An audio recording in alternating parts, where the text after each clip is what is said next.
Ďakujeme Ti, Pane, za prítomnosť Tvojej krvi, skrze ktorej máme neskaziteľný život. Mojou prosbou je to, aby skrze Ducha Svätého s touto krvou si pokropil každého televízneho diváka, aby si posvetil ich mysel, ich vôľu, ich pocity, ich srdcia a, Pane, správ slobodným ich srdcia, aby Božiu milosť vedeli prijať a takisto aj Božiu lásku do ich srdc. Ježiš, Ty si prišiel kvôli tomu, aby si zbúral všetku diablovú prácu na zemi a aby si toto zbúral aj tu na zemi. A ďakujeme, že Tvoje dielo je dokonalé a mojou prosbou je to, Pane, aby skrze Božej pravdy a skutočnosti, aby si toto spravil ánom a amenom v živote všetkých tých, ktorí úprimne volajú na pomoc Tvoje meno. A, Pane, osláv toto meno, aby v tomto mene sa uzdravili všetci chorí, aby sa oslobodili všetci tí, ktorí sú uviazaní skrze temných síl a mocností, aby ľudia sa oslobodili spod generačných prekliatí, spod súžení, spod ťažkých osudov, od zlých hriechov. Prosíme ťa, Otče, v mene mocného Pána Ježiša Krista, aby si zbúral všetky temné sily a zátarasy oproti sile Ducha Svätého. Ďakujeme Ti, Pane, za všetky sľuby, ktoré sa vzťahujú na Tvoj príchod. Očakávame Tvoje kráľovstvo, očakávame to, aby Tvoje kráľovstvo prišlo sem na zem v pravde a v radosti skrze Ducha Svätého. Ale mojou prosbou je to, Pane, aby skrze Ducha Svätého si vylial na tento štát Tvoju mocnú, oslobodzujúcu, uzdravujúcu silu a prosíme ťa, Pane, aby sa dotkol milých televíznych divákov, ich srdcia, ich duše, ich vôľu a prosíme ťa, Pane, aby si naplnil ich potreby výnimočnou formou, aby bolo vyzdvihované Tvoje mocné meno teraz a vo večnosti v mene Ježiš. Amen. Vzťahom na to, že keďže sme v novom roku, tak ja si myslím, že je dôležité, aby sme hovorili o veľmi dôležitej téme z Biblii. Prirodzene len osnovite vieme hovoriť o týchto odkazoch, pretože je to naozaj veľmi veľká téma o Božej láske. Ja si myslím, že každý z nás toto veľmi potrebujeme, hlavne v tomto roku. Ja si myslím, že každý z nás vie povedať zo svojho života to, že či už niekto je tu taký teraz na zemi, ktorý už tu strávil dlhé obdobie, niekto krátke obdobie, ale ja si myslím, že tento rok 2020, ktorý je za nami, bol veľmi ťažkým rokom, je plný skúšok, je plný záťaží, je plný tlakov a poľutovanie hodné, že veľmi veľa ľudí stratilo svoj život a práve preto ovzdušie tu na zemi sa naplnilo smútkom, horkosťou, neistotou, strachom a ja si myslím, že nielen moja duša a moje srdce, ale takisto aj váš duch a duša pociťuje túto veľkú záťaž. Preto je výnimočne dôležité, aby naše srdcia a naše duše, aby sme zachovali v Božej láske, v Božej milosti. Preto, lebo súženie, tlaky a presia nielen posilnia ľudské srdce, ale keď človek sa nepripojí k Božej prítomnosti a keď nespracuje práve záťaž týchto víziev, tak poľutovanie hodné, že srdce sa vtedy zaťaží a človek sa vie stať aj takým, že je necitlivý vo svojom srdci a jeho srdce sa môže stať aj zlým. A toto v každom prípade Boh od tohto nás chce ošetriť, oslobodiť, alebo chce nás od tohto oddialiť. A práve preto považujeme za veľmi dôležité aj to, aby v Pánovi sme sa vedeli obnoviť, aby sme sa vedeli očistiť, aby sme vedeli prebrať tie dary milosti, skrze ktorých naše srdce sa stane lepším. Ja si myslím, že pre každého z nás v tomto čase prišlo na Božie slovo alebo proroctvo skrze Ježiša Krista, že zlo sa posilní a láska v mnohých vychladne, alebo pôvodný grécky výraz, že chlad sa dostane do nás a že láska stratí taký zápal. toto je výnimočne veľká výzva pre mnohých z nás, pretože je o mnoho jednoduchšie svoje citové orgány odovzdať horkosti, neistote, ako bojovať šľachetný boj viery, aby naše srdce sa neskazilo počas obdobia skúšok a aby popri tom období vedelo získať milosť od Nazaretského Ježiša Krista, pretože v ňom sa zjavila na zemi dokonalosť Božej lásky a nielen vtedy môžeme preberať milosť od Pána, keď sme sa obrátili, keď sme sa znovu zrodili alebo sa naplnili Duchom Svätým, ale takisto musíme vedieť, že Nazaretský Ježiš Kristus každý deň nám zhotovuje dary milosti, aby posilnil našho vnútorného človeka, nášho ducha a aby vybudoval nášho vnútorného nového človeka, aby dosiahol dokonalosť a úplnosť nášho vnútra. A preto najdôležitejšie rady by som vám chcel odovzdať počas dnešného dňa, ktoré ja si myslím, že vám dopomôžu k tomu, aby vaše srdcia spolu so mnou, a aj ja na to dávam pozor, aby sme vedeli zachovať v Božej prítomnosti. Prvá najdôležitejšia rada, ktorú by som vám chcela prečítať, je v Prísloviach 4. kapitole 23, ktorá znie nasledovno. Nadovšetko, čo treba strážiť, stráž svoje srdce, lebo z neho pochádza život. Takže Božie slovo a Duch Svätý hovorí nasledujúce, že srdce je jedným z najdôležitejším takým darom, ktorý je v nás. Keď nedávame pozor na svoje srdce, tak to zlo sa dostane do nášho vnútra, ktoré sa nachádza v našom živote. Takže ja si myslím, že Boží plán a takisto aj cieľ našej vôle bola v tom, že aby nás upozornil, aby sme sa obrátili k Pánovi, alebo aby sme sa navrátili naspäť k Nemu a aby sme v Pánovi žili, pretože veľmi blízko je ten deň, kedy národy a takisto aj členovia cirkvi, aby boli odsúdení. A Pán prišiel kvôli tomu, aby so svojou vôľou spasenia nás oslobodil spod stavu hnevu. A keď si prijal Nazaretského Ježiša Krista, tak i hneď do platnosti sa dostal program A v tvojom živote, že nie k hnevu teba nariadil Boh, ale k spaseniu. Je dôležité, aby sme pracovali na našom spasení a obzvlášť je veľmi dôležité, aby sme sa sústreďovali so svojou pozornosťou v práci k spaseniu vtedy, keď cez skúšky, cez tlaky prebiehame.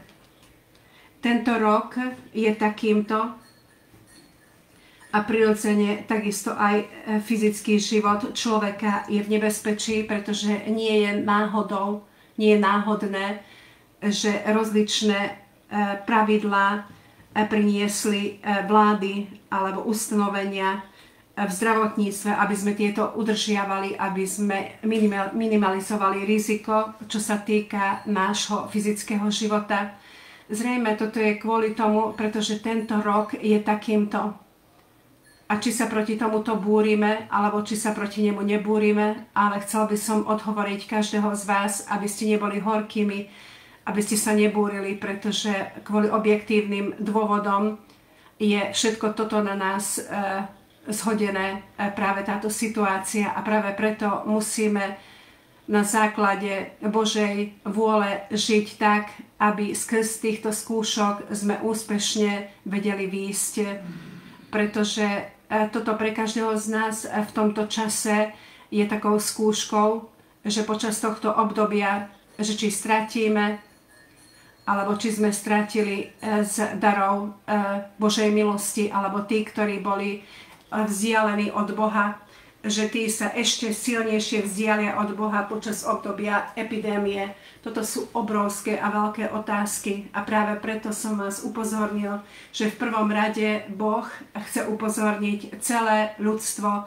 že blíži sa deň jeho príchodu a práve pred dňom jeho príchodu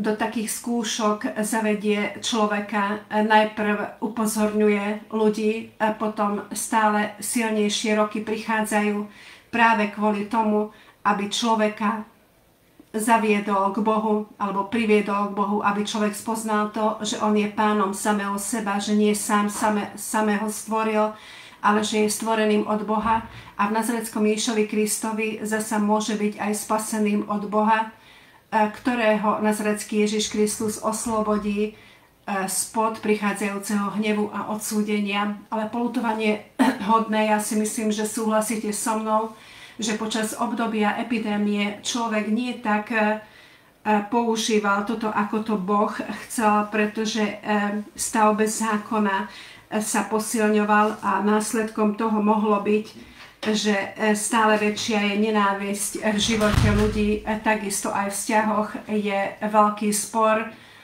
a kvôli tejto epidémie ľudia jeden od druhého sa oddialovali a takisto aj rodinní príslušníci nemohli navštevovať jeden druhého a nehovoriac o tom, že keď ešte na to príde vzbúra proti živému Bohu, tak poľutovanie hodné, že toto bude veľmi silno negatívne ovplyvňovať ľudí ešte aj po ukončení tejto epidémie. A práve preto je veľmi dôležité, aby sme sa učili, aby sme boli vyučovaní skrze Božieho ducha. A prvú vec, na ktorú by som chcel upozorniť, aby si ošetril svoje srdce v Nazareckom Ježišovi Kristovi. Prečo toto hovorí Šalamón, že srdce je najdôležitejším pokladom a hodnotou v nás? Poprvé kvôli tomu, pretože srdce a naše srdcia sú takou spojkou s Duchom Svätým, takže Duch Svätý spolu s nami vie vytvoriť spoločenstvo, ale v tom prípade, keď srdce je plné hriechu a je plné horkosti a takisto aj hnevu, nenávisti a pomsty, tak prirodzene táto spojitosť, keď aj bola predtým silná, tak sa roztrhla a Duch Svätý sa v tom prípade oddialuje od nášho srdca. A toto má vážne následky, keď srdce zasa vylieva, tak jak hovorí Ježiš Kristus v evanjeliách, že zo srdca vychádzajú zlé myšlienky, smilstvo, nenávisť. Takže naše srdce, keď je samé, tak nevie zotrvať v pravde a nevie byť zachované v morálnych hodnotách, nevie tieto ošetriť sám v sebe a preto je dôležité, aby naše srdce bolo vedené, aby bolo naše srdce pod vládou, aby srdce bolo podriadené pod vládou Ducha Svätého. Ale keď ty vpustíš horkosť a takisto aj také spory do tvojho vnútra, tak i hneď Duch Svätý nevie tvoje srdce v úplnej miere byť ošetrované, pretože horkosť a taký nepriateľský vzťah dáva možnosť démonom, aby vstúpili do tvojho srdca a keď neodpustíš tvojim blížnym a keď sa na nich hneváš, keď si horký kvôli udalostiam, ktoré teraz prebiehajú vo svete, tak prirodzene otváraš dvere pred týmito neviditeľnými temnými bytostiami, ktoré sú bez tela a tieto sa dostávajú do tvojho srdca a uviažu ťa. A tieto preto vstúpia do života ľudí, tak jak hovorí Ježiš, aby kradli, zabíjali a pustošili. A nielen morálnu skazu vytvárajú, ale takisto aj choroby na fyzickej úrovni skazu a ničenie vytvárajú. A práve preto je výnimočne dôležité, aby si pochopil, a som si istý v tom, že na veľmi veľa vecí musíš dávať pozor v tvojom živote, ale od tvojho auta alebo od tvojho domu je o mnoho dôležitejšou podstatou tvoje srdce, aby do srdca si nevpustil zlo, aby si nedal miesto zlu v tvojom srdci, pretože vtedy spojku s Bohom, s Božím duchom nevieš zabezpečiť alebo zoslabíš a toto veľmi budeš oddialovať túto prítomnosť Božiu od tvojho srdca, i keď Duch Svätý všetko skrze nášho srdca vytvára v našich životoch a pôsobí v našich životoch a takto sa na nás vylievajú Božie dary milosti a preto je výnimočne dôležité, aby naše srdcia sme vedeli očistiť a ošetriť skrze krvi Nazareckého Ježiša Krista. Tak, jak hovorí v liste Rimanom 2 Pavol apoštol, a bol by som veľmi rád, kebyže toto Božie slovo spolu so mnou ste si pozreli, pretože toto je výnimočne dôležité z hľadiska toho, že aké je naše vnútro, pretože prameň vnútorného človeka pochádza odtiaľto. Pavol apoštol v skutočnosti na skutočných Židov tuto poukazuje, ale z duchovného hľadiska a takisto aj sa pozrieme na pôvodný význam v súvislosti s výrazom Židom, pretože takto spomína v 29.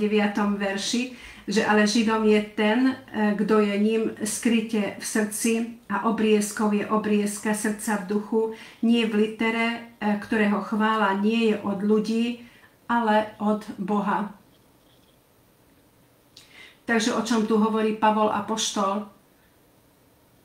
Že srdce sa musí nachádzať v duchu, v duchovnej prítomnosti, ale v tom prípade srdce vie zotrvať v tomto stave, keď srdce je obrezané.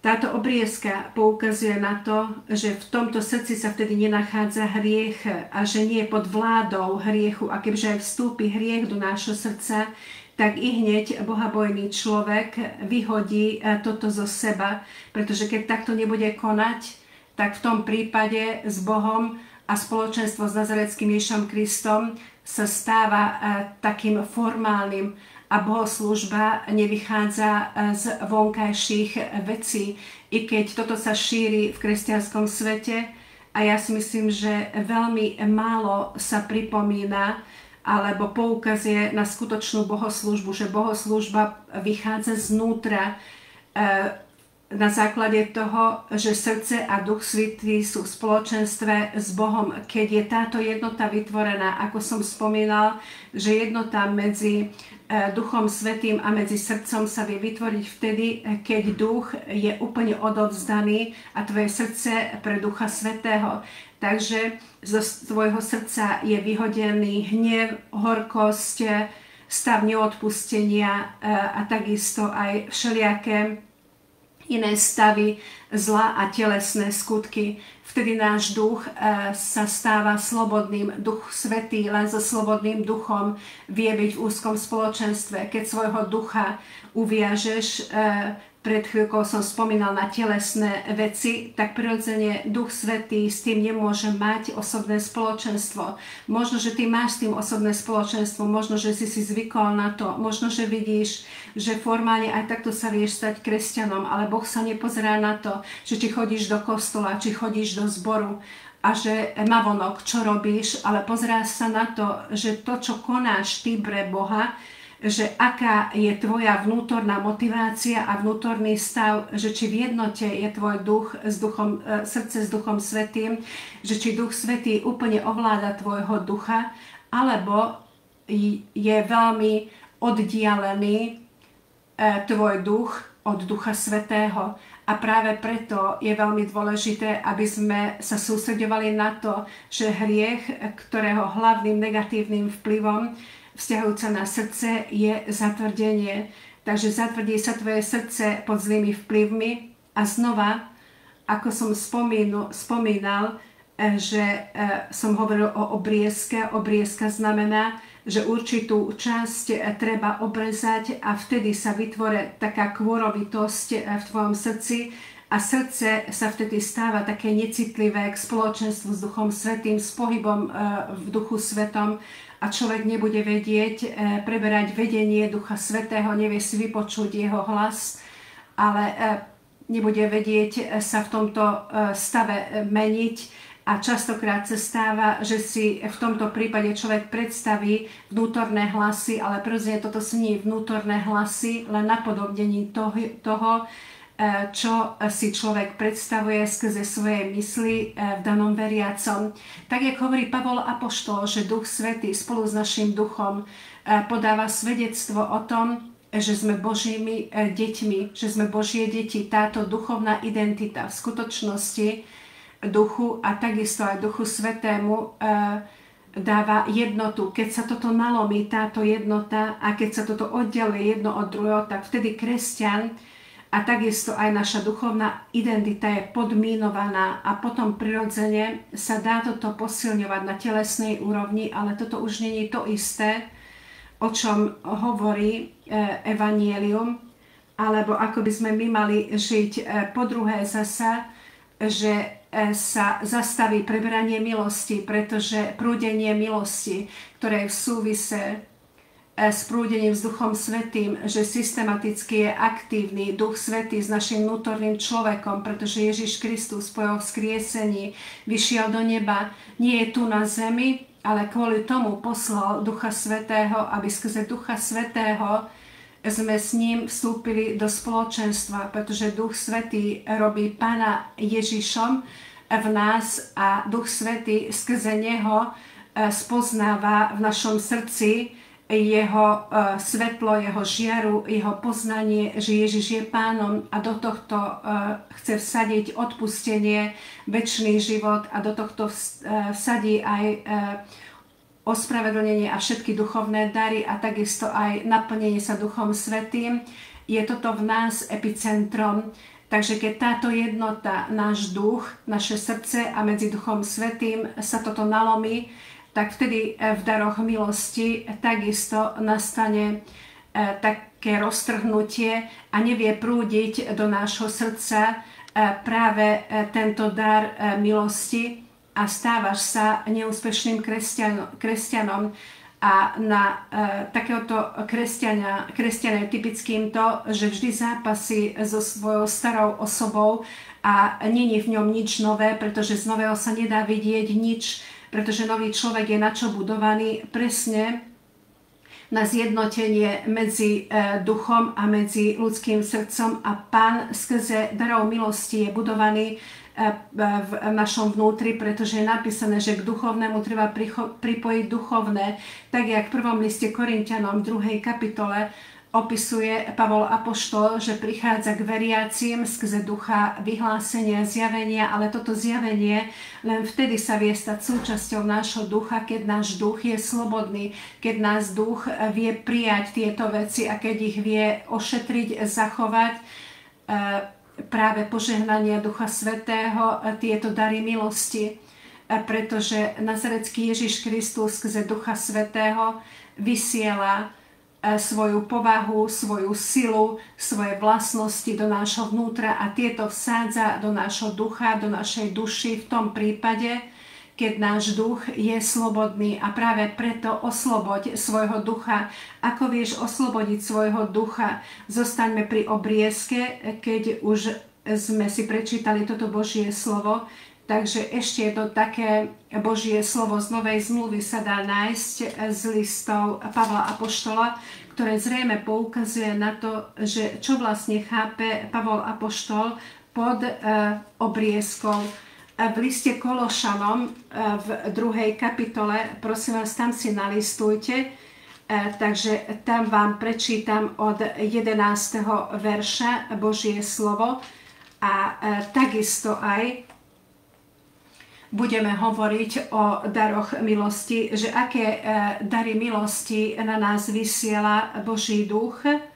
Potom, keď náš duch a Duch Svätý zase sa dostáva do jednoty, alebo naše srdce a náš duch, keď sa zjednotí, pretože musíme si to predstaviť ako za jednotu, keď je v Duchu Svetom. Takže naše srdce môže byť v tele a naše srdce môže byť v rukách Ducha Svätého.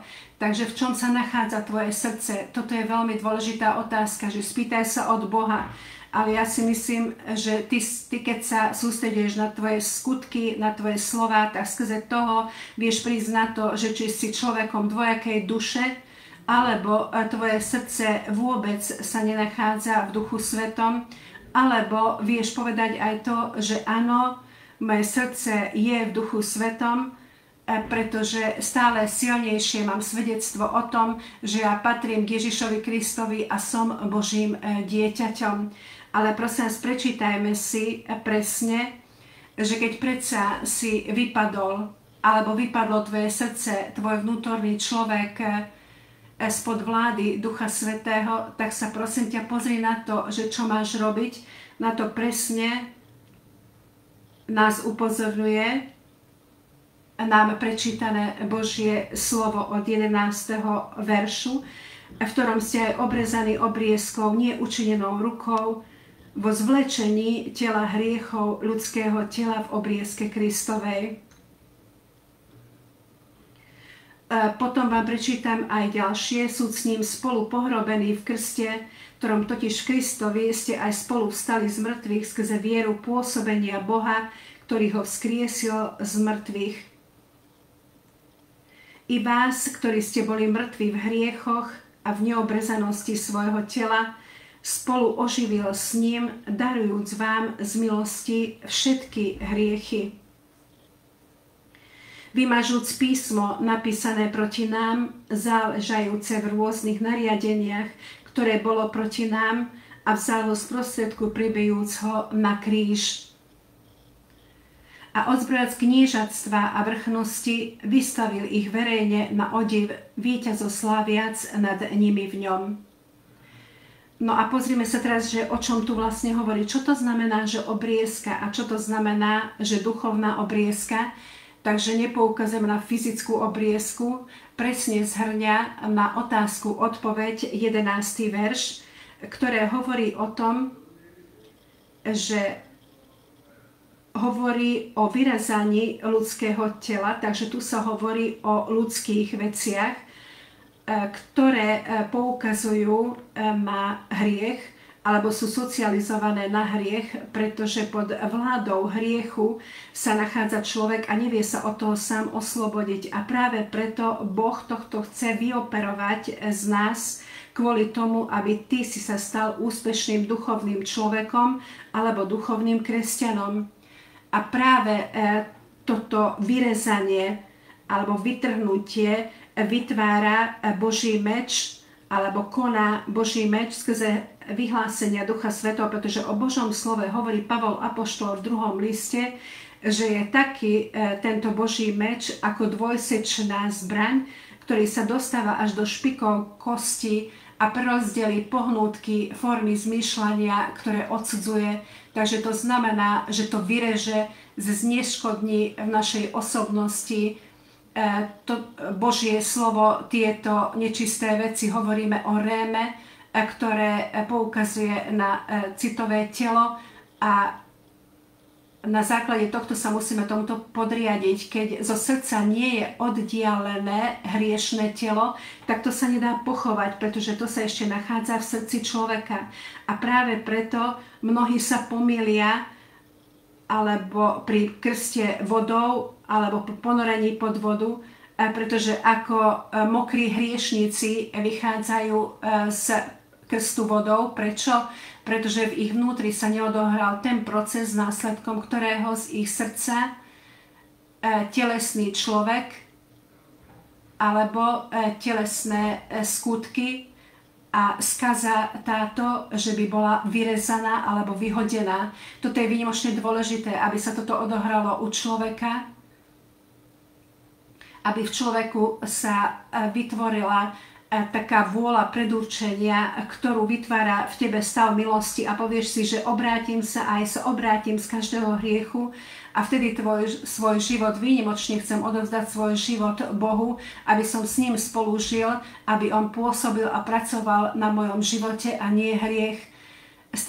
Stará povaha, znova pripomínam, naša telesná povaha s telesnými vecami je k tomuto nesúca.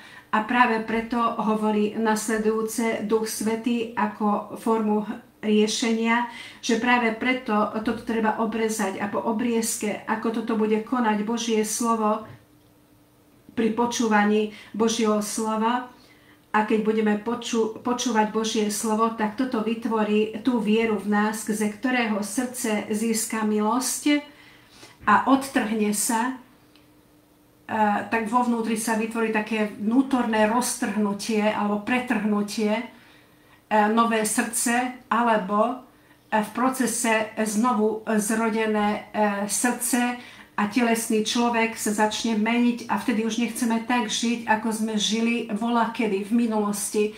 Nechceme znova tie isté veci zopakovať, a môj celý systém a poriadok môjho života je takým, že ma znásilňuje, aby som znova konal zlé veci, tak z toho vystúpim a potom 100% sa obrátim k živému Bohu.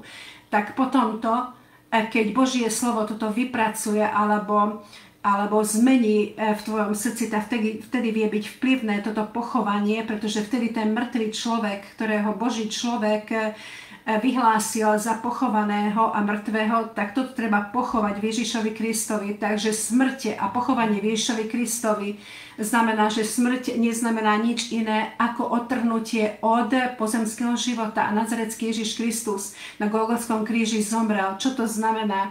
Že fyzické telo je odtrhnuté od života prirodzene, vedel žiť ďalej Ježiš Kristus, ale jeho telo už nevedelo pôsobiť tu na zemi a nie kvôli svojim hriechom on strpel odtrhnutie od tohto života, ale kvôli nášmu starému životu, kvôli hriechom v tele a kvôli telesným zlým skutkom. A práve preto Boh len vtedy nám odpustí, keď toto uplatníme, alebo keď toto my zložíme na náš hriešný život a naše hriešné telo. A toto sa najprv vytvorí skrze viery, pretože ináč je to nemožné, že vnútorná táto zmena od hriešného tela, od hriešných telesných skutkov, aby sa vedelo samo od seba zmeniť. A potom to nastane to, že sa ponoríme pod smrť Ježiša Krista a takisto, že sa stotožníme s jeho pochovaním a náš starý život s hriešnými skutkami, pretože nechceme už takto ďalej žiť a nechceme oživovať hriech sami v sebe, pretože ako vieme oživovať svoje staré skutky, takže ich začneme konať. Keď ich nebudeme viacej konať, napríklad kedy si bol smilným a potom sa obrátiš a potom si povedal, že už nechcem ďalej smilniť a nechcem byť ďalej homosexuálny, nechcem klamať, nebudem nadávať a nebudem konzumovať drogy.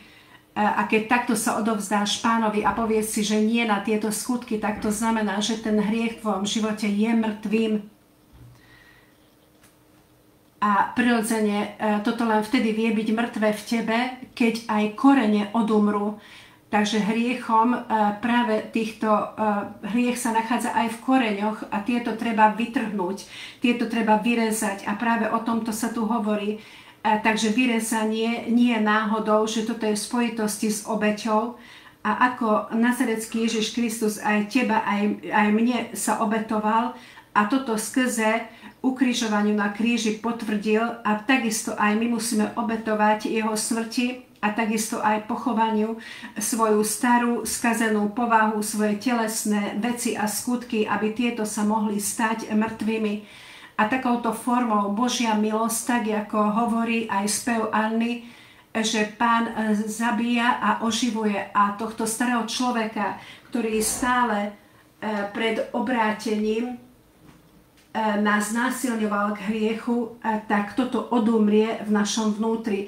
A to, čo už odumrelo, tak je veľmi dôležité, aby si to nechcel oživiť. Čo treba robiť v tomto prípade? Treba ho pochovať, pretože na zdochlinu sa zbierajú supy. A keď je mŕtvý tvoj starý človek spolu s svojimi hriechmi, ale keď ty ho nevložíš, toto staré zlo do hrobu Ježiša Krista, toto sa odohrá skrze ponorenia sa pod vodu, tak je platné aj na teba, že na zdochlinu sa zbierajú supy, takže v tomto prípade budeš stále pod tlakom nepriateľov a týmto temným bytostiam. Obrovské oslobodenia prežíva človek, keď takto v skutočnosti sa v ňom odohrávajú v jeho srdci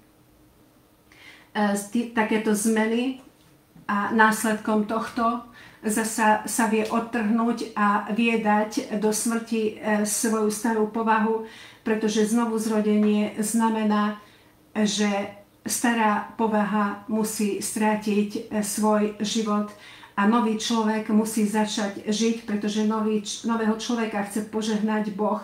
Na nového človeka prichádza pomazanie, na nového človeka prichádzajú Božie dary milosti a nový človek je len súci Božej láske a v Božom slove a v pokore žiť. Keď sa pokúšaš toto spraviť so starou povahou, tak celý tvoj život bude s frustráciou a so sklamaniami.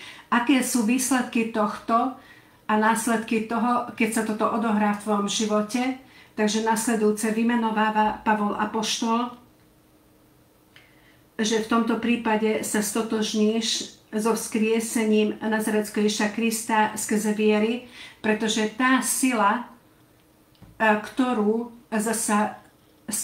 skrze ktorej Nazarecký Ježiš Kristus bol vynesený zo Šeolu, tak táto sila stojí takisto aj tebe k dispozícii. A v tejto sile musíme veriť k tomu, aby náš nový život a nový človek sa vytvoril v nás, v našom vnútri. A potom naďalej v tejto viere musíme žiť, že tento nový človek systematicky, aby sa vedel posilňovať, oživovať skrze darov milosti, skrze tejto sily a takisto aj skrze pôsobenia Ducha Svätého. Takže prvá a najdôležitejšia vec, takže následkom je, keď sa spojíme s Duchom Svätým, je nový život. Po druhé, je to odpustenie, výnimočne dôležité aj toto, čo som vám hovoril, pretože keď je srdce v Božej prítomnosti, tak prirodzene tvoje srdce v tomto prípade je obrezané a zasa práve v stave obriezky sa nachádza aj tvoje srdce a takouto formou sa nachádza tvoje srdce v tele a nie túžby tela riadia tvoje skazené srdce, ale sa nachádza v duchu a zasa pod vedením ducha sa nachádza tvoje srdce, tvoje vnútro a takouto formou si schopným a súcim sa stať duchovným človekom a opustiť a vyzliecť zo seba starú povahu a so všetkými tvojimi túžbami a vecami. Takže nasledujúce v 14. verši je napísané, že my sme sa oslobodili skrze tohto spod písma, spod zatracovania slova, pretože práve takéto stavy, že keď pociťujeme, že človek je pod stavom hriechu, tak čo sa vytvára v našej duši? Strach od odsúdenia. A toto je zasa úplný protiklad ospravedlnenia a preto je výnimočne dôležité, aby tieto prejavy tvojej duši, aby si všímal, že ako reaguje tvoja duša, ako reaguje tvoje vnútro, pretože keď sa nevieš oslobodiť znútra, nie skrze toho, že to dusíš v sebe, ale keď slobodne začne pôsobiť tvoj duch a keď ty pociťuješ, že tvoje vnútro sa bojí, že sa strachuje a keď je plné takýchto stavov, tak prirodzene vtedy máš úlohu v tom, aby si ty dal naspäť tvoje srdce do stavu obriezky. Keď sa niečo vráti naspäť, že je to ako zombie zo starého človeka, že ťa to znova začne strašiť, tak je dôležité, aby si ho znova pochoval, aby si znova pochoval toho starého človeka so starými túžbami, vášňami, pohnutkami, aby Duch Svätý bol v spoločenstve s tvojim duchom a takouto formou tvoje srdce, aby sa vedel ukludniť v Duchu Svätom a Duch Svätý zase, aby sa vedel ukludniť v tvojom srdci. Sláva za toto Bohu. Takže len v tomto stave sa vieme dobre cítiť v kresťanskom živote, alebo Božia láska takto v skutočnosti vie s mocnou silou a takisto aj pod týmto si musíme vysvetľovať aj prítomnosť Ducha Svätého, že na nás začína prúdiť a takisto aj skrze nás začne pôsobiť na iných. A toto je cieľom Boha, aby Božia sila, moc, milosť, vlastnosti, múdrosť a sila, aby systematicky sa vedela dostávať na nášho vnútorného človeka.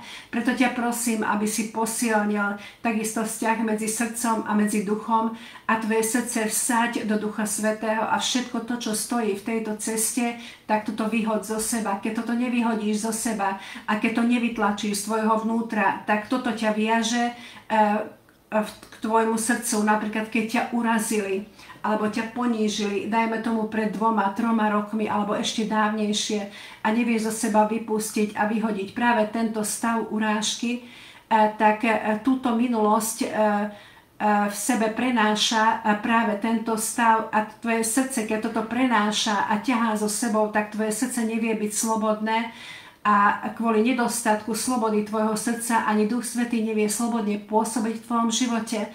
A preto je výnimočne dôležité, aby stále, tak jak hovorí Pavol apoštol, aby sme všetko vedeli hodiť za svoj chrbát, všetky stavy horkosti a takisto aj hnev, tieto boje starého roku si nedovolme, aby ako záťaž sa toto dostalo na tvoje srdce a potom zasa záťaž tohto roku, aby si zasa nosil vo svojom vnútri. Preto ťa prosím, aby si všetky tieto záťaže vyhodil zo seba a dovol, aby bolo jemné, aby bolo slobodné tvoje srdce pre prítomnosť Ducha Svätého. A preto je dôležité, aby si pochopil, že ty keď vpustíš tie veci a tie udalosti, ktoré sa dostávajú alebo sú v spravovaní pod prítomnosťou zla, takýto je strach, frustrácia ako pocity, tak vtedy tvoje srdce k tomuto viaže.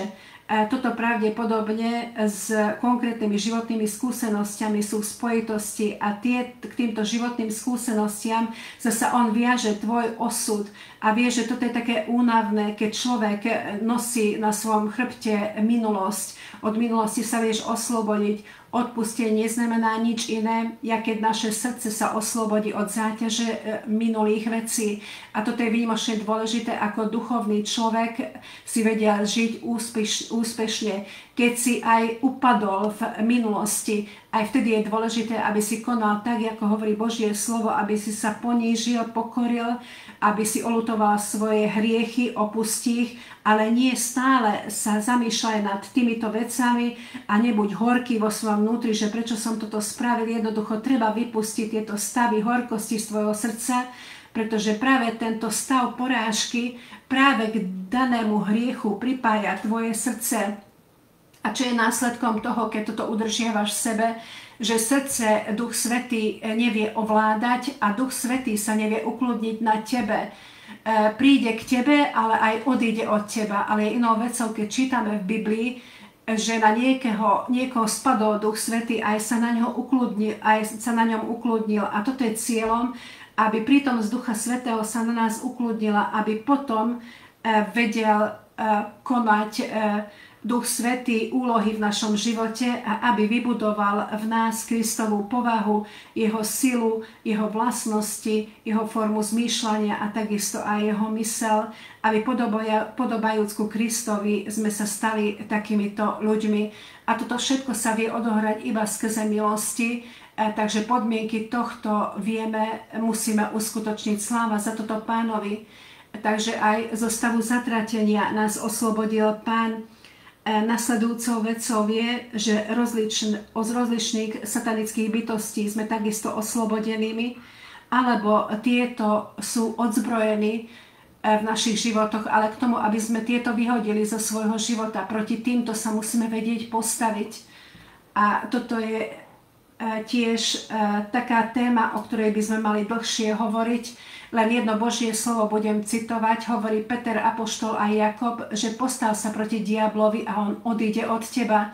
Ale kedy odíde od teba, odbehne od teba, keď tvoje srdce je pod vládou Ducha Svätého, keď v stave obriezky srdca sa nachádza v duchu, tak vtedy takou silou a s takou mocou disponuje aj tvoja nová povaha, že jednoducho sa postavíš proti diablovi a takisto zástupcovia démona a zástupcovia temnej ríše od teba odídu, ale týchto jednoducho treba vykopnúť z tvojho vnútra a vtedy zľahka z teba výjdu aj nečistí týchto duchovia, ktorí predtým v uviazanom stave udržiavali určité časti alebo oblasti vnútra človeka, ale keď spod týchto je vytiahnutá stolička a keď už nemajú sa kde zdržiavať, pretože už nemajú právo na toto, pretože z tvojho srdca si vyhodil strach, hnev, nenávisť a podobné pohnútky, takisto aj to, že sa trasieš, obávaš od niečoho, tak tedy týchto démonov o mnoho jednoduchšie vieš vyhodiť z svojho vnútra a v mene Ježiš keď voláš na pomoc jeho meno a v mene Ježiš sa prikazuješ tejto temnej bytosti, tak oni z teba výjdu, pretože koreň jednoducho stratia v tomto prípade a takúto formou sa vieš oslobodiť aj ty. A práve preto ťa prosím, aby tvoje srdce si nedovolil, aby bolo v rukách nepriateľa. Takže nedovol, aby nepriateľ sa zdržiaval v tebe. Takže od každého iného pokladu o mnoho viacej ošetruj práve tento poklad, ktorý je v tvojom srdci. Takže naše srdce, v kom chceme zachovať v Božom duchu, aby v Božom duchu zostalo a zotrvalo naše srdce. Napríklad ešte jedno Božie slovo v súvislosti s touto témou alebo s týmto bodom by som vám chcela prečítať v liste Efežanoch 4. kapitole 30, ktoré zase zhrňa nasledujúce, hovorí o zarmútení Ducha Svätého v 30. verši a hovorí, že a nezarmucujte Svätého Ducha Božieho, ktorým ste zapečatení ku dňu vykúpenia. Takže ešte raz hovorí o dňu vykúpenia, takže o takom dni, kedy naše telo by malo byť úplne vykúpené, aby sme mali byť zapečatenými. Pečať má viacej funkcií. Poukazuje na to, že Duch Svätý zložil na naše srdcia Božiu pečať, že z jednej časti, aby sme vedeli, že patríme jemu, a po druhé, že v úplnom spasení a k podielaniu sa tohto sme dostali od Boha právo, že On zmení naše telo, z čoho ho zmení a vykúpi zo skaziteľnosti a čím vytvorí naše telo neskaziteľným a nesmrteľným. A pečať v našom živote je čo? Duch Svätý. Ale keď Duch Svätý je aktívny, keď Duch Svätý nie je smutný, zarmútený kvôli tomu, čo vidí v našom srdci a v našom vnútri. Pretože Duch Svätý naše srdce a naše vnútro skúma a keď vidí povahu nášho tela a keď vidí skutky nášho vnútra, že znova sa nachádza v nás niečo zlé, tak Duch Svätý sa tomu nevie tešiť. Takže starý výraz poukazuje na to, že smúti, ľutuje a práve tento pôvodný výraz poukazuje na niečo, že sa chce odtiaľ odtrhnúť. Vtedy sa oddelujeme od Ducha Svätého, keď tieto veci sa dostávajú do vnútra človeka. Pavol apoštol toto vymenováva aj predtým a potom sa zaoberá s tým, že ktoré sú tie veci, ktoré zasa zarmutia Ducha Svätého.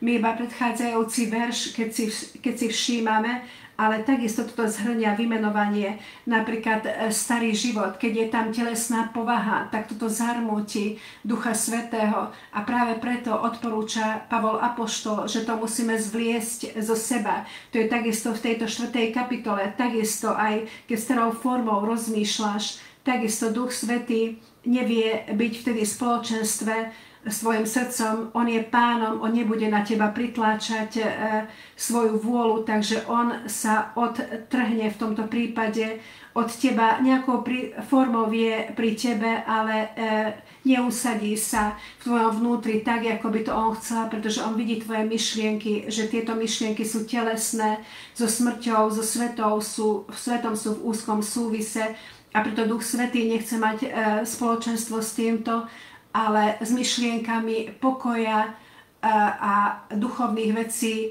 Pavol apoštol na 2. mieste zasa vysvetľuje, že s ktorými myšlienkami on chce mať spoločenstvo.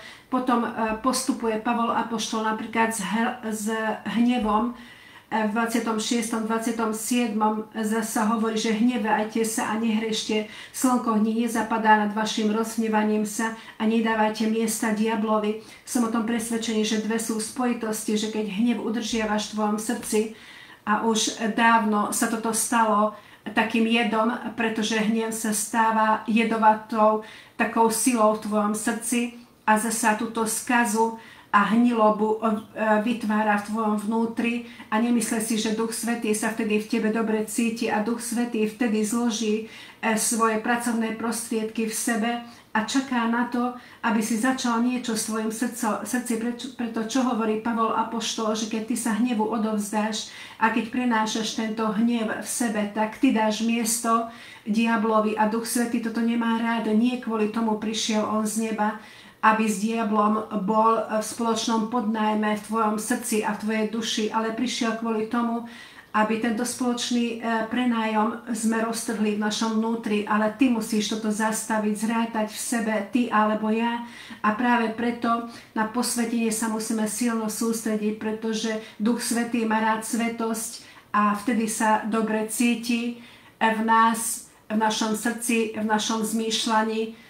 A takže vo svetosti, so svetosťou je v harmónii a do toho je vsadená táto prítomnosť a práve preto nedaj miesto diablovi, pretože znova ti pripomínam, že na koho si sa ty nahneval, od toho človeka sa ty nikdy nebudeš vedieť odtrhnúť, pretože hnev ťa viaže k tej danej osobe, k danej veci a tú vec zasa naďalej ty nosíš na srdci tvojho chrbta, stále viac a viac je zoslabené tvoje srdce a strácaš silu.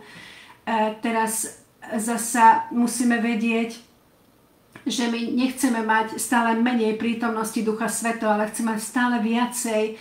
Takže ako ty sa zoslabuješ vo svojom vnútri, ty zasa potrebuješ stále väčšiu prítomnosť Ducha Svätého v tvojom srdci. A prirodzene toto je Božia prítomnosť a Duch Svätý je ten, ktorý ťa oživuje. Telo nie je súce k ničomu.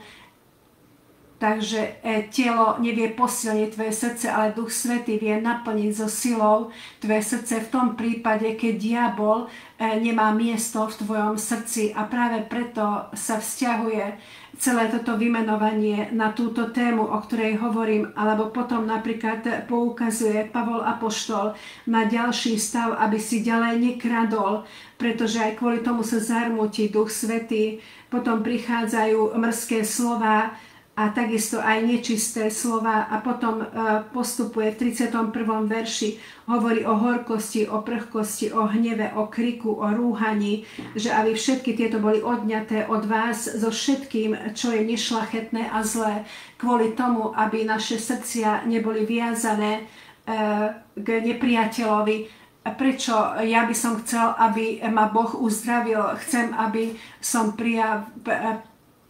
som prebral Božiu uzdravujúcu silu a chcela by som, aby ma Boh používal k tomu, aby som ja pôsobil medzi jeho ľudom, ale popri tom dovolím, aby telesné hriechy ako horkosť, ako nadávky, nečisté slova a s ďalšími inými zlými vecami, aby ma viazali k nepriateľovi v mojom srdci. Takže keď v takomto stave sa modlíš, že si nečistý, tak tvoja modlitba bude zastavená, pretože Boh nevie odpovedať na tvoju modlitbu. Duch Svätý sa ti nebude ponáhľať k pomoci, len vtedy ti chce pomôcť Duch Svätý, keď v tvojom srdci sa nachádza jeho prítomnosť a vtedy z nášho srdca bude čítať aj tie najhlbšie potreby a k Bohu sa obracia o pomoc a žiada o podporu aj v tom prípade, keď my so svojím jazykom nevieme presne vysloviť, že v skutočnosti vlastne čo potrebujeme.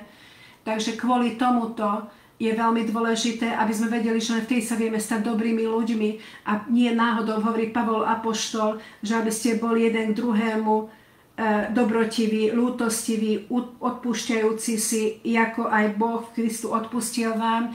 Takže preto je dôležité, aby naše srdce bolo slobodné k spoločenstvu s Duchom Svätým, tak ako aj Boh v Kristovi nám dovolil a nás spravil slobodnými. Takže toto je podstatou spasenia. Takisto aj pre nás je povinnosťou, aby sme jeden druhého vedeli oslobodiť, aby naše srdcia ani naše srdcia, ani srdcia iných, aby sme neuväzovali, ale aby sme ich dali k slobode.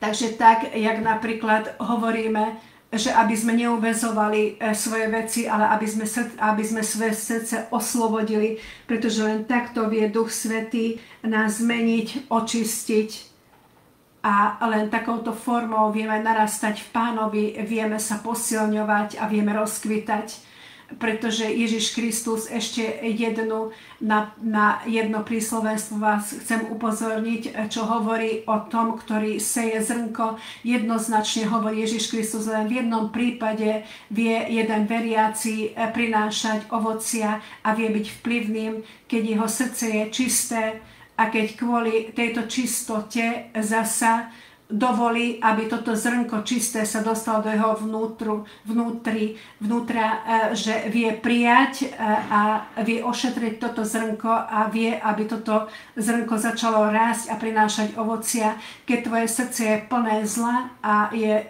plné telesnosti, tak srdce nevie prijať vyhlásenie, nevie preberať dary Ducha Svätého, charizmy a takisto aj dary milosti.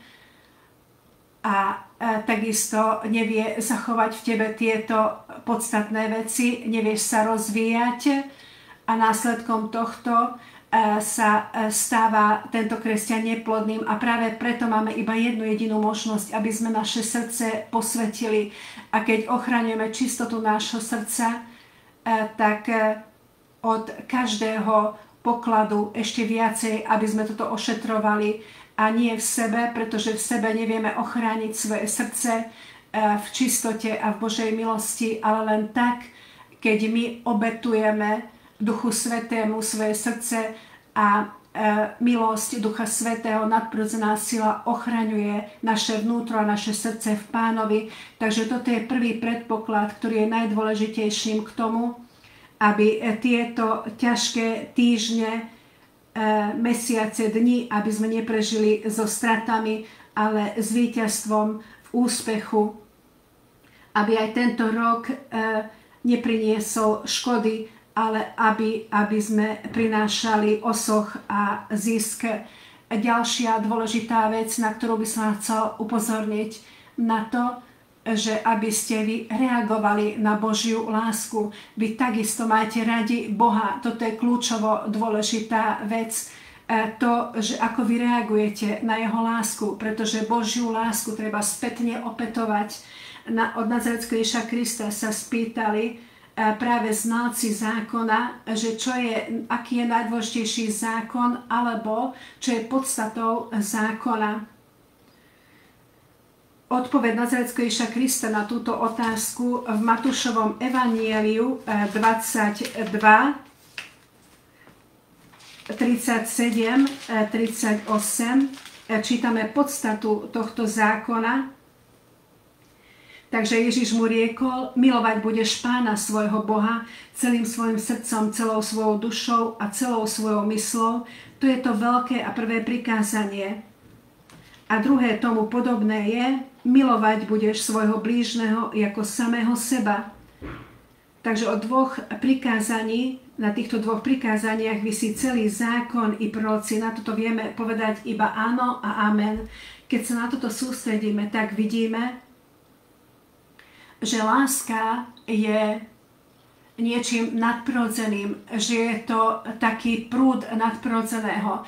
Keď tento prúd zastavíme, tak prestane sa pohybovať a prúdiť. A práve preto prejavom tejto lásky a tečením tejto lásky z jednej strany je to medzi človekom a medzi Bohom, po druhé vzťah k sebe, čo nazývame sebaláskou, a na základe tohto sa vytvára tretí smer zasa lásky, láska medzi človekom a človekom. Takže takouto formou môžeme vidieť, že láska podľa Boha má hierarchický poriadok. A toto je výnimočne dôležité, aby sme toto my videli, že tento poriadok hierarchie vychádza z hora smerom dole. Nie z dola sa buduje smerom hore. My nikdy by sme neboli súci sami od seba mať radi Boha, pretože naša stará povaha nie je schopná a súca mať rada Boha. To, že sa znovu zrodil, že si získal odpustenie, už toto je prúdenie Božej lásky v tebe a práve preto takouto formou vychádza Božia láska smerom k k tebe alebo k nemu, pretože kebyže ty nemáš rád jeho, kebyže sa na nás nebola dostala Božia láska, naďalej v starej povahe by sme boli žili a hoci ako by sme sa snažili mať radi Boha, tak ako to prorok hovorí, tak táto láska je ako ranná zora, že pominie a jednoducho nemá nič v sebe podstatné, pretože toto je napodobnina lásky, ale to nie je niečo skutočné. Božia alebo ľudská láska kvôli hriechu Adama nevie mať rada od seba Boha a nevie sa zapojiť do tej prirodzenej lásky, do tohto procesu, v ktorom sa nachádzal Adam ešte pred upadnutím do hriechu. Po upadnutí do hriechu bolo najvážnejším následkom prirodzene to, že človek zomrel, ale aj to, že človek sa stal nesúcim k tomu, aby mal rád Boha a v skutočnosti úprimne takisto aj k láske k jeden k druhému sa stal nesúcim. Takže snaženie sa nachádza v človeku, že chce niečo takéto vytvoriť v sebe, ale vidíme, že to je nedostačujúce k tomu, aby láska vedela byť zachovaná, alebo v láske, aby vedel byť vytrvalo človek v tomto vnútri a aby vedel v tom kráčať a aby vedel v tom zostať. Takže trojsmerná je láska a práve preto zhora treba začať vždy budovanie tejto podstatnej lásky a nie s našou vôľou musíme začať chápať lásku, pretože tak, ako som spomínal, že stará povaha je pod stavom hriechu a takisto aj podstatou smrti a hriechu je to, že žiadna láska sa v nej nenachádza a práve preto hovorí prorok, že nie hrob, nie smrť teba oslavuje, ale tí, ktorí žijú. Takže je nemožnou vecou bez Božej lásky oslavovať Boha. Možno, že bez tohto stavu, keď ty si v obriezke, ale keď stratíš Božiu lásku, tak je nemožné, aby si vedel mať rád Boha. Takže len skrze Božej prítomnosti vieš oslavovať živého Boha. Na toto sa musíme sústrediť, pretože v skutočnosti výraz Júda stojí v súvislosti aj s týmto, s Božou chválou a s Božím vyzdvihovaním. Takže Nazaretský Ježiš Kristus zrejme poukázal na to, a čisto poukázal na to, že láska má nadprirodzený hierarchický poriadok a zhora zostupuje do prirodzeného sveta alebo aj do ľudskej povahy a práve preto v Evanjeliu alebo v Biblii vieme spoznať, že ako sa my vieme vsadiť a vieme sa aj udržať v Božej láske. Prvá a najdôležitejšia vec, ale teraz k druhému Božiemu slovu si nalistujeme. V prvom liste Jána, 4. kapitola, takže tuto dostaneme zasa hierarchický poriadok o láske. Na viacerých miestach sa toto nachádza, takže z tohto listu Jána, ale teraz ja od 7. verša budem čítať Božie slovo. Takže, moji milí, majme radi jeden druhého, pretože láska pochádza od Boha. Všetci tí, ktorí majú radi, sa zrodili od Boha a poznajú Boha. Tí, ktorí nemajú radi, tí nespoznali Boha, pretože Boh je láskou. Skrze toho sa stalo zrejmým, že Božia láska je v nás, že svojho jednorodeného syna poslal Boh do tohto sveta, aby sme žili skrze Neho. Nie v tom sa nachádza láska, že sme my mali radi Boha, ale On nás mal rád a poslal svojho syna ako za zmierujúcu obeť za naše hriechy. Moji milovaní, keď nás takto má rád Boh, tak aj my musíme mať radi jeden druhého. Takže výnimočný súhrn dáva vyhlásenie Ducha Svätého, takže o vyhlásení Nazaretského Ježiša Krista. Takže láska je nadprirodzený proces a má 3 smery alebo 3 vetvy. A vidíme, že najdôležitejšie, o čom som hovoril, že láska má hierarchický a charizmatický poriadok. Takže najprv, odkiaľ pochádza prameň, nie ľudská povaha, tak ako nás na toto upozorňuje Ján, že nie my sme mali ako prvý radi Boha, ale láska pochádza od Boha. Takže preto je veľmi dôležité, aby sme si uvedomovali, že aká je pôvodná láska, že odkiaľ pochádza, že lásku nevytvára človek sám od seba, ale láska vychádza z nadprirodzeného od Boha, takisto ako aj jeho moc. A takisto musíme vedieť, že od Boha v nariadenom, skrze neho nariadeným poriadkom na človeka, v tom prípade, keď zodpovedajúc pravde sa vie dostať do tohto hierarchického procesu a v tomto prípade sa bude podieľať z Božej lásky. Takže prečo je to takto, táto hierarchia, že je takto postavená? A Ján Apoštol nás na toto upozorňuje, že nie láska pochádza od Boha, ale od tohto o mnoho viacej hovorí o Bohu, ale Božia podstata je tá, že on je samotnou láskou.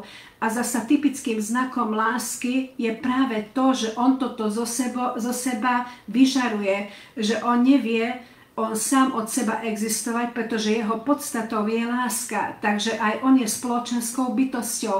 To neznamená, že by on nevedel sám od seba existovať, pretože Boh je taký, že on je dôvodom jeho podstaty.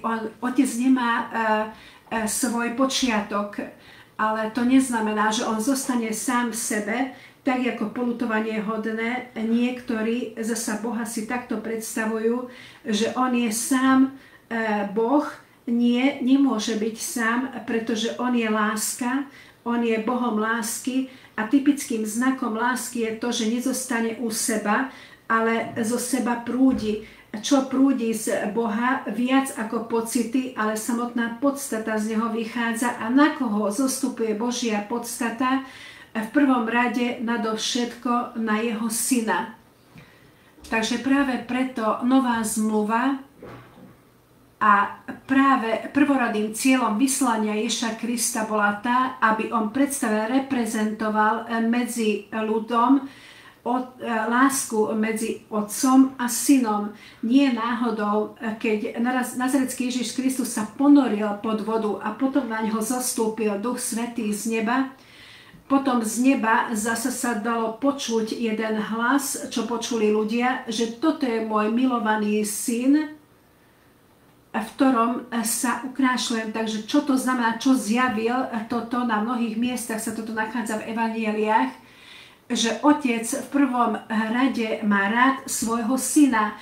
Na syna zostupuje dokonalosť jeho lásky a na syna sa v takej miere prúdila podstata jeho lásky, že podstata otca sa uskutočnila v ňom ako v jednej inej osobe zvlášť od neho. A toto je hlavným dôvodom, že po jeho stelesnení syna nazarecký Ježiš, v ktorom zasa Mesiáš a Kristus sa stelesnil, povedal, že vo mne sa nachádza Otec. A ten, kto videl mňa, ten vidí aj Otca. A syn zasa je v Otcovi. A Otca nikto nevie spoznať, iba syn pozná Otca, ale ten môže spoznať Otca, ktorému zasa syn toto zjaví.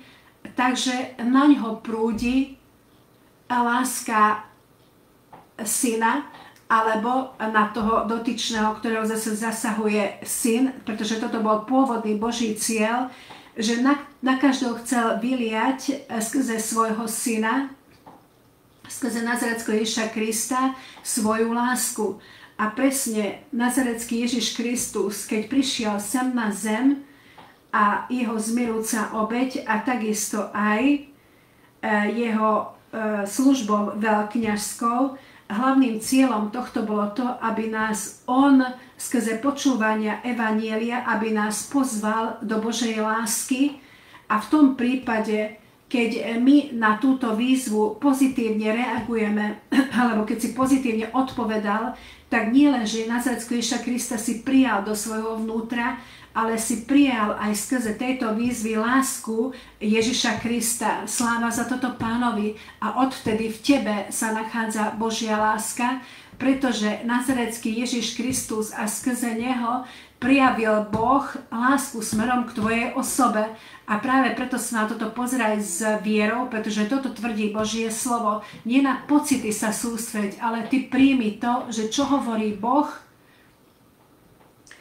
o zmierujúcej obeti Ježiša Krista, o samotnom stelesnení jeho tu na zemi, o jeho službe a potom zasa neskôr po jeho vzkriesení o jeho veľkňazskej služby v nebesiach, pretože jeho veľkňazská služba robí aj jeho pozemskú službu zmierujúcu obeť platnou a večnou a urobí ju večnou k tomu, aby jeho Božie dary milosti, keď sme ich prijali, keď sme prijali Božiu lásku, keď sme zotrvali v Božej láske, aby sa na nás dostala a zostúpila. Takže toto je aj s prúdením darov milosti v súvise. Takže prúdenie milosti a lásky jednoducho sa nedá oddeliť jedno od druhého, takže nie je milosť bez lásky. Čím viacej máš rád Pána, o to väčšia milosť prúdi na teba.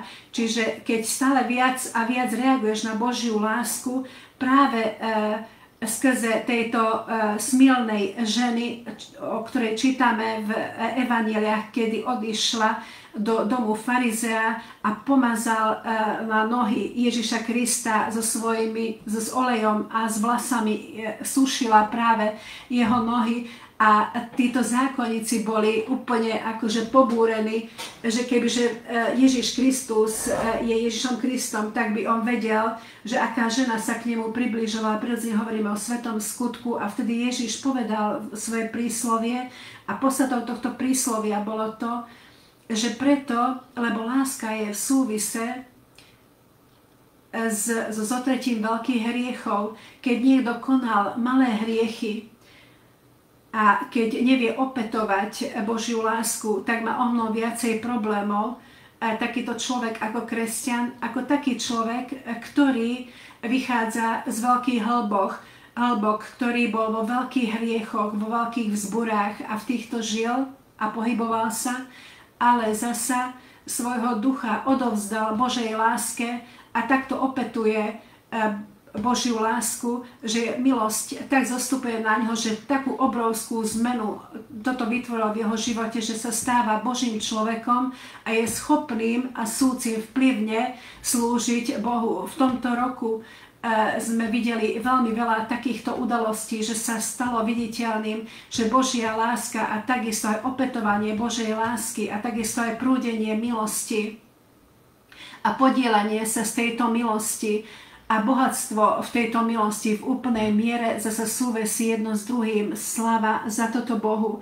A práve preto Nazarecký Ježiš Kristus otvoril pre nás Božiu lásku a zasa obeť na Golgotskom kríži. To, že on sa obetoval v úplnej miere, jednoducho Boh toto nepotreboval, ale keďže svojmu synovi chcel získať nevestu, cirkev, chcel to dosiahnuť, aby aj syn mal také spoločenstvo, skrze ktorého syn zasa Božiu lásku vie vylievať na tých, ktorí prijímajú jeho výzvu, tak práve preto Pán vo večnosti už naplánoval dobre dopredu pre neho ekléziu, aby synová dokonalosť, synová láska, aby zostupovala na ekléziu a aby sa stelesnila v ňom Kristova povaha, Kristova moc, Kristova sila a Kristové dary milosti. A takéto by malo byť Kristovo telo. Sláva za toto jemu a na toto si vyzvaný. Takže znova ti hovorím, že keď sme počuli evanjelium a Božie slovo, my sme vtedy chápali iba to, pretože ešte vtedy sme nemali svetlo, že prichádza jeden hlas a pociťovali sme výzvu, že áno, obrátim sa, ale v skutočnosti túto výzvu a takisto aj citlivosť k tejto výzve sme dostali do svojho vnútra skrze dotyku, že skrze Ducha Svätého zasiahnuté bolo naše srdce a najprv v našom srdci sa vytvorila túžba, že chcela by som sa obrátiť k Pánovi, chcela by som sa vyvrátiť zo seba, z svojej telesnej povahy. Chcela by som sa odtrhnúť od všetkého toho, čo nie je milým pred ním a chcela by som opätovať svoju lásku smerom k nemu. A v opetovaní lásky zasa najvieruhodnejším takým smerom je podriadovanie sa pod neho. A preto hovorí Ján, že keď my udržíme jeho nariadenie, tak náš zostane, zotrvá Božia láska. Tak ako Otec, ako som hovoril, že nazarecký Ježiš Kristus zasa demonstruje lásku Otca a ako to vedel predstaviť, takže systematicky ako človek sa podriaďoval Otcovi, pokoril sa pred ním a následkom toho zase systematicky Božia láska zostupovala na ňo. Sústavne Božia láska zotrvávala v synovi a preto nie náhodou pred jeho zatknutím vyhlásil a zjavil, keď sa spýtali od neho učeníci, že ukáž nám Otca, tak on odpovedal na toto im, že kto vidí mňa, tak vidí Otca. Pretože Otec je vo mne a ja som v ňom. Ako sa toto vie odohrať skrze lásky? Láska vždy sprostredkováva povahu a láska vie vytvoriť metamorfózu medzi dvoma ľuďmi, aj v manželstve medzi mužom a medzi ženou. Takisto sa vytvára láska a táto láska vytvára obrovskú zmenu v ich povahe. A preto toto má obrovskú silu stvorenia, práve tej lásky, ktorá pochádza od Boha. Toto nazýva stará zmluva výrazom agape. Sú aj iné výrazy na lásku, ale teraz o tomto hovorím, že to, čo pochádza od Boha a to, čo je podstatou Boha a to, čo od Otca na Syna zase zostupuje, alebo zrodenie Syna jedno synovstvo, a zasa tohto syna on obliekol, sláva za toto Pánovi ľudskou povahou, aby predstavil aj pre nás a aby sa stalo známym pre nás, že existuje Božia láska. Sláva za toto Pánovi. Je to pre mňa naozaj veľmi motivačná. Dúfam, že aj pre teba, že aby zjavenie Božej lásky sme oslavovali aj počas týchto dní a nie len počas týchto dní, aby sme toto oslavovali, ale celý náš život má byť sviatkom, pretože Božia láska nie len 24. decembra, 25. decembra sa dá pochopiť, ale každý deň stojí k dispozícii, keď tvoje srdce zotrvá v Duchu Svetom. Sláva za toto jemu.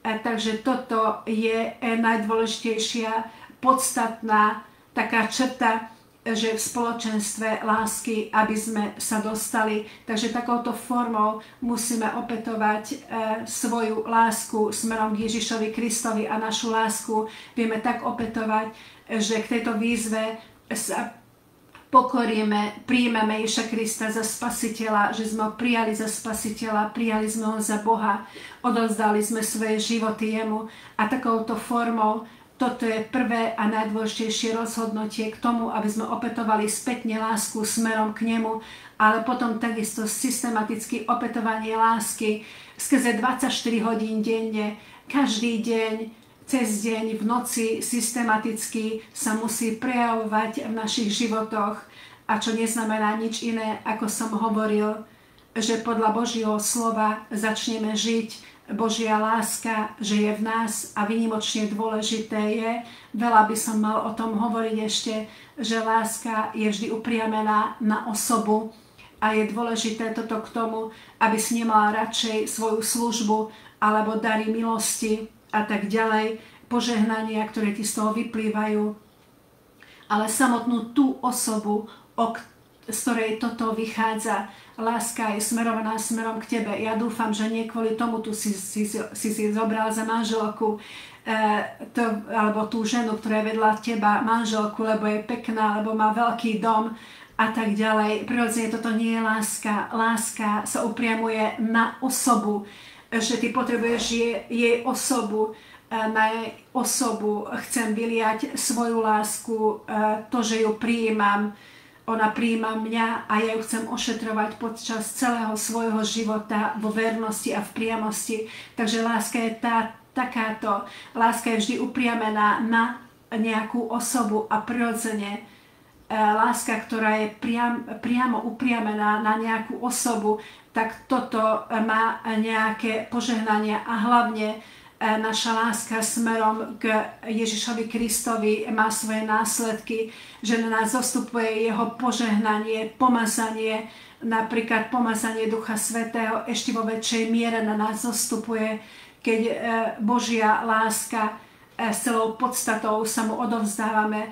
V Skutku apoštolov 10, že už na Kornélia počas kázania Božieho slova na neho zostúpila láska. Prečo na neho zostúpila láska? Pretože v tomto prípade, napriek tomu, že bol pohanom, bola veľká Božia láska. Keď prišiel Peter, tak Božie slovo ho navštívilo, ale zrejme láska bola ešte väčšia ako predtým v ňom a táto láska spravila súcim k tomu, že jednoducho všetko prijal odpustenie, prijal ospravedlnenie, prijal Ducha Svätého, pomazanie Ducha Svätého, dar hovorenia jazykmi. Takže to, že koľko príjmeme my od Pána, v skutočnosti závisí od opätovnosti tejto lásky, že v akej miere zasiahne naše srdce, našu dušu, ako nás napojí skrze tejto prítomnosti a vďaka tomuto Boh nás naplňa z Božích statkov a požehnaní. Nemyslíme si, že Boh dáva takým ľuďom dary, ktorí ho nemajú radi.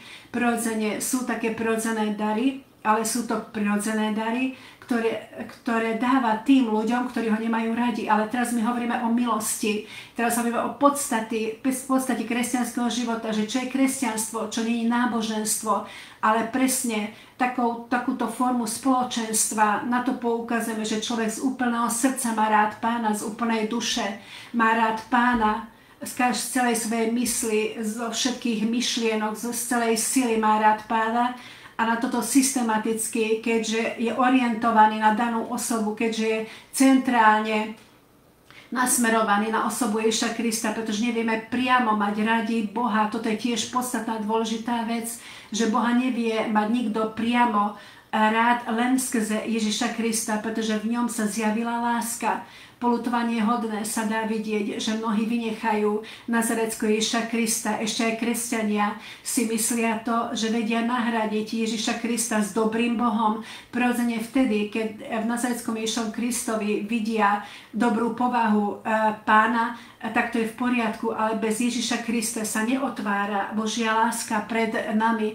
Ani my sa nevieme dostať v tomto prípade do prúdenia hierarchickej lásky. Ježiš Kristus otvoril svoju bránu pred nebom a takto spadá z neba v Nazareckom Ježišovi Kristovi Božia láska na nás. Sláva za toto jemu, vďaka za túto jeho lásku a ďakujeme Pánovi, že toto môžeme prežívať a že sa môžeme s touto láskou naplniť aj dnes.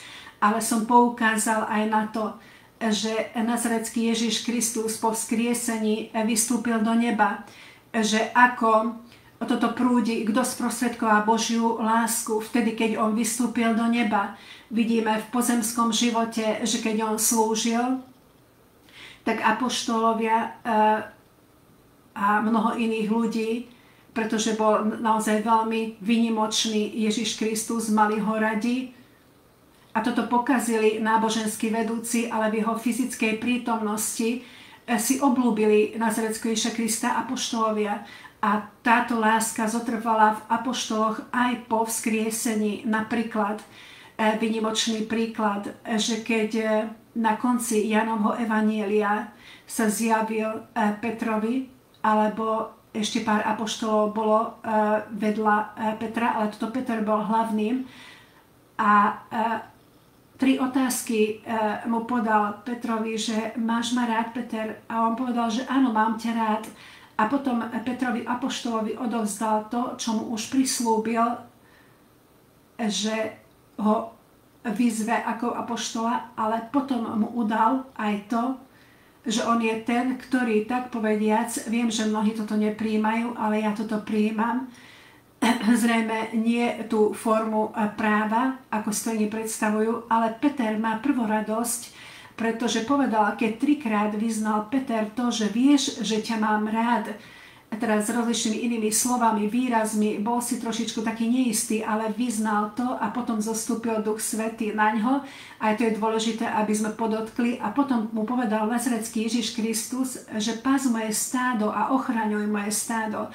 A Peter nie na prirodzenej úrovni, toto robí s prirodzenými prostriedkami. Vidíme po letniciach skriesil mŕtvych, vyháňal démonov z napadnutých ľudí, alebo keď vyšiel na vrch, na horu chrámovú a keď jeho tieň zostúpil na ľudí, tak z ľudí vychádzali démoni, uzdravili sa a takisto aj cez bránu väznice ho previedol anjel. Takže čo sa stalo?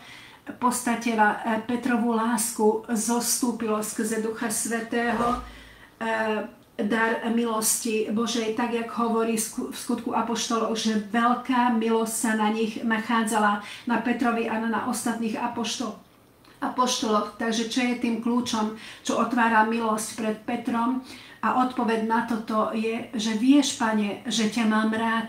Takže toto je kľúč, ktorý otvára dary milosti pred nami. A Pán dáva takýmto ľuďom dary milosti. Takýchto ľudí oblieka s pomazaním Ducha Svätého a s darmi Ducha Svätého, pretože skrze Ducha Svätého zostupuje Božia láska, tak ako v liste Rimanom 5 je napísané.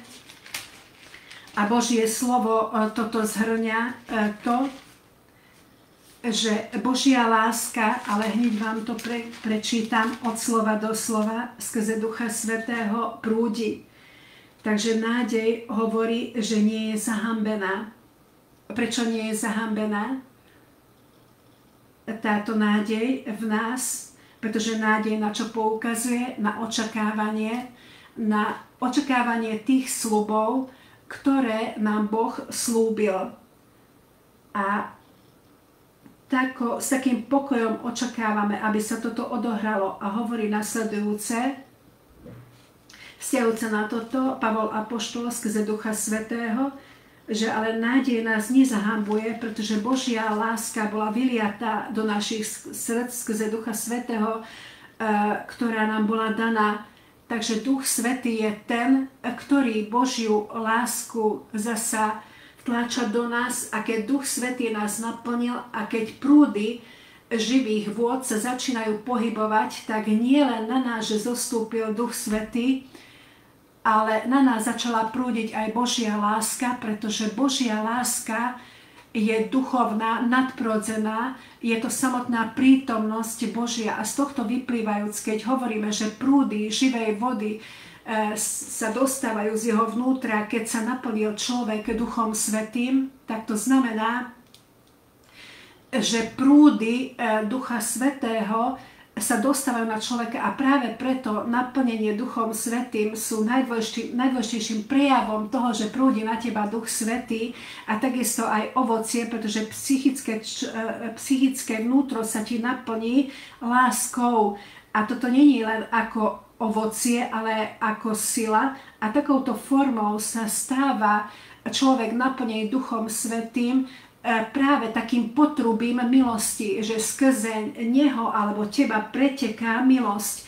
Takže keď káže, tak Duch Svätý pôsobí skázaným slovom, a takisto aj výzva lásky sa dá počuť alebo cítiť v stave hriešného človeka, a čím väčšia láska vyžaruje z daného človeka od Pána, tak tým vieruhodnejšie vie byť obrátenie a odtrhnutie sa od telesného človeka.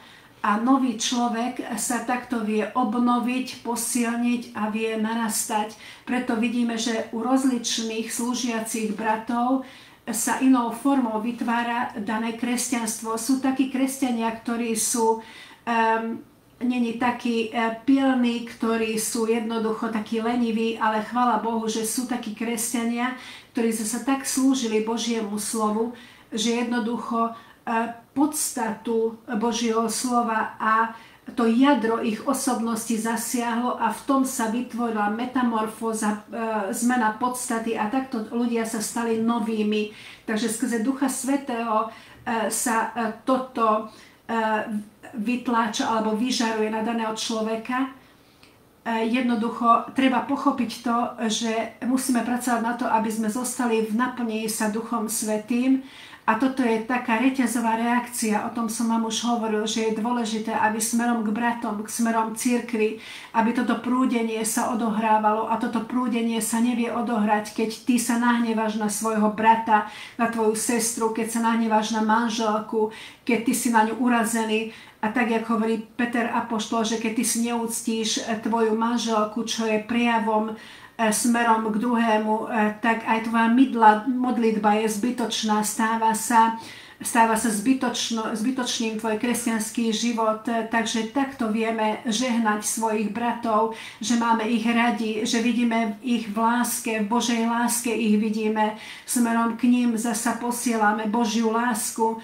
Toto není citový taký zážitok v prvom rade, ale takisto ako Ježiš Kristus v pozemskej službe, že to, čo potrebuješ prirodzene aj na charitatívnu činnosť, je tiež toto podstatou, že odovzdávaš lásku, ale nie to je podstata. Podstata je sprostredkovanie spasenia. To, že pomazanie uzdravenia a funkčnosť a schopnosť súcosť k tomuto, skrze ktorého sa stávame účinnými v pomazaní a toto pomazanie vie vtedy pôsobiť, keď naďalej zotrváme v Božej láske a takisto aj v láske k bratom. A zasa láska k bratom, že kto je vlastne tvojim bratom alebo sestrou, to presne zhrňa Božie slovo, ale takisto sa to vzťahuje aj smerom k blížnym, to je zasa iným typom lásky a takisto aj láska k nepriateľovi, aj láska k sebe. Máme málo času, ale chcem vám povedať, že poľutovanie hodné, mnohí ľudia nenávidia samého seba, ale keď ty nenávidíš samého seba, tak ty nevieš prijať ani Božiu lásku. Z teba nikdy nebude v tom prípade prúdiť Božia láska ani na teba, ani skrze teba. Keď ty jednoducho nevieš prijať to, že Boh ťa má jednoducho rád, to s vierou ty príjmi a uzdraví sa, takisto aj tvoja sebatotožnosť a stávaš sa súcim k tomu, aby si mal rád aj svojich blížnych, svojich bratov, sestry a takto ťa vie používať Boh.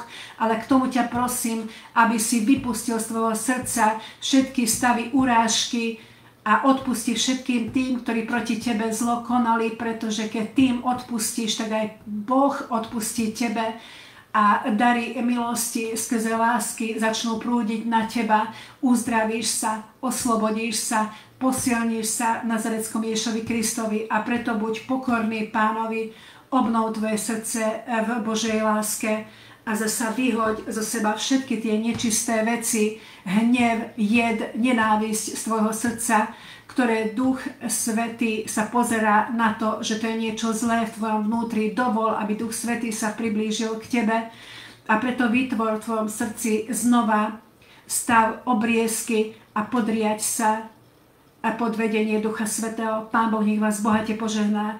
Prajem vám požehnané sviatky pre každého z vás. Buďte zdravými, silnými, požehnanými. Uzdravte sa z každého problému v mene mocného Pána Ježiša Krista. Amen.